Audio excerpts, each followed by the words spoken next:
Hey guys, this is my first video in English, and if you like it, I will keep making English videos for you. In today's video, I'm going to show you how to make a buffer for any kind of shapefiles that you have. So it doesn't matter what it is, we will make a buffer for it.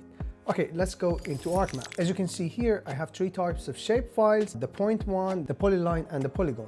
And I'm going to make a buffer for it. So what we need here is the buffer tool. To have it, go to search. If you don't have the search here, just go to standard menu, and from here choose the search, and you will see this window here. After you opened it, just click on tools, and now here in this search box type buffer, and you can see a couple of buffers. Click on buffer analysis and then click on buffer. Now in this window, in the first box, we have to input our feature. For the first example, I will add city, which is a point shapefile. In the next box, we have to give an output for our file. Therefore, I click here and make an output and name it as CTB, which stands for buffer. Next, we have to choose a distance for our buffer.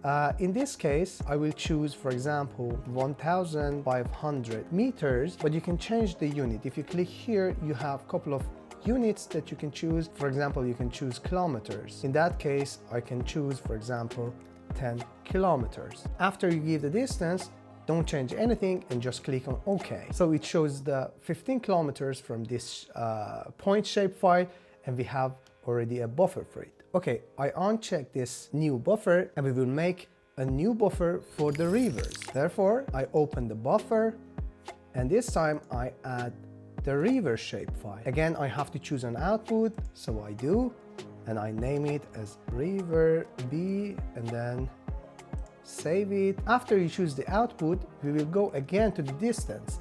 Now I can choose a distance, for example, 1,000 meter, or I can change it to 1 kilometer or any unit that you're going to work with.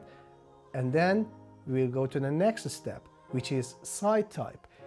If you keep it on full, you will have a buffer of your line in both sides. But if I click here, you can see there is the option for the left and the right side. It means if I click on the left, I will have a buffer just on the left side, or if I click on right, I will have a buffer just on the right side of my line feature.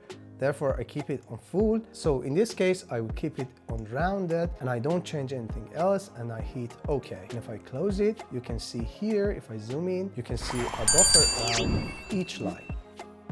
I can do the same for the polygons. So if I go back to the buffer, and this time, if I choose the area, which is a polygon, and give it an output location, like here, for example, area B, which stands for buffer.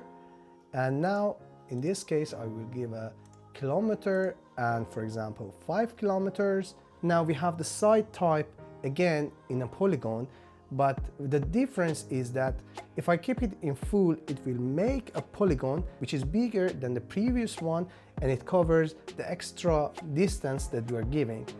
However, if I click here, and you will see the outside only, and I'm going to choose this one, we will have a rounded buffer around our polygon, which has the distance buffer.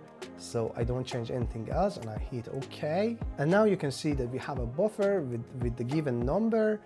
And if I turn it off, you can see that this buffer will disappear. So we have this buffer, and it is around the border of our shapefile. So if I uncheck the area, you can see that it is actually outside of our shapefile. So you learned how to make a buffer for any type of shapefile that you have. If you like this video, don't forget to hit the subscribe button. See you in the next one.